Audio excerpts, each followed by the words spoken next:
പുരാവസ്തു വകുപ്പിന്റെ സംരക്ഷണയിലുള്ള ക്ഷേത്രത്തിന് സമീപം പ്രവർത്തനമാരംഭിച്ച പ്ലൈവുഡ് ഫാക്ടറികൾ ക്ഷേത്രത്തിന്റെ നിലനിൽപ്പിന് ഭീഷണിയാകുന്നു.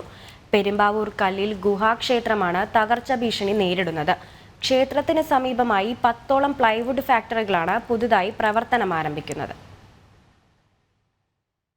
2500 വർഷത്തോളം പഴക്കമുള്ളതായി പുരാവസ്തു വകുപ്പ് രേഖപ്പെടുത്തിയതാണ് കല്ലിൽ ദുർഗാദേവി ക്ഷേത്രം. വനത്തിന് നടുവിലായി ഒറ്റക്കല്ലിലാണ് ക്ഷേത്രം സ്ഥിതി ചെയ്യുന്നത്. കേരളത്തിൽ ജൈനമതം നിലനിന്നിരുന്നതിന്റെ തെളിവുകളും ക്ഷേത്രത്തിൽ അവശേഷിക്കുന്നുണ്ട്. കല്ലിൽ ക്ഷേത്രത്തിന്റെ ചരിത്രപരമായ പ്രാധാന്യം കണക്കിലെടുത്താണ് പുരാവസ്തു വകുപ്പ് ക്ഷേത്ര സംരക്ഷണം ഏറ്റെടുത്തത്. എന്നാൽ അടുത്ത കാലത്തായി 10ഓളം പ്ലൈവുഡ് ഫാക്ടറികളാണ് ഇവിടെ മുളച്ചു പൊന്തിയത്. നമ്മുടെ ഈ പുരാതനമായ ക്ഷേത്രം എല്ലാവർക്കും അറിയാവുന്നതാണ്.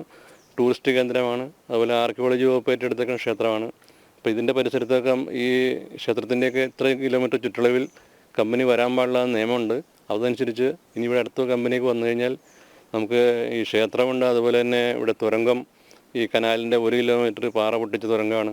ഇവിടെയൊക്കെ കല്ല് പൊട്ടിച്ചിട്ടുണ്ടെങ്കിൽ ഈ ക്ഷേത്രത്തിനും അതുപോലെ തുരങ്കത്തിനും ഭീഷണിയാണ്.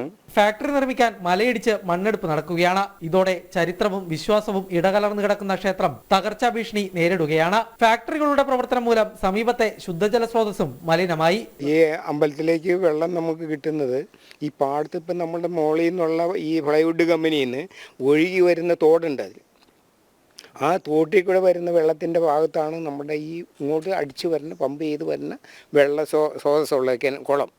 അപ്പോൾ ഇതൊക്കെ ആ വെള്ളം കൂടെ വന്നു കഴിഞ്ഞാൽ അത് ഈ അമ്പലത്തിൻ്റെ ഉപയോഗിക്കാൻ പറ്റുമോ എന്ന് വരെ ഒരു ഭീഷണിയാണ് ഞങ്ങളെപ്പോലെയുള്ള ആളുകൾക്ക്. ഏതാനും വർഷം മുൻപ് ഇവിടെ മണ്ണിടിച്ചിലുണ്ടാവുകയും നിരവധി വീടുകൾ തകരുകയും ചെയ്തിരുന്നു. ഉരുൾപൊട്ടൽ ഭീഷണി നേരിടുന്ന പ്രദേശത്ത് പ്ലൈവുഡ് ഫാക്ടറികൾ പ്രവർത്തനം തുടങ്ങുന്നതിനെതിരെ നാട്ടുകാർ രംഗത്തെത്തി.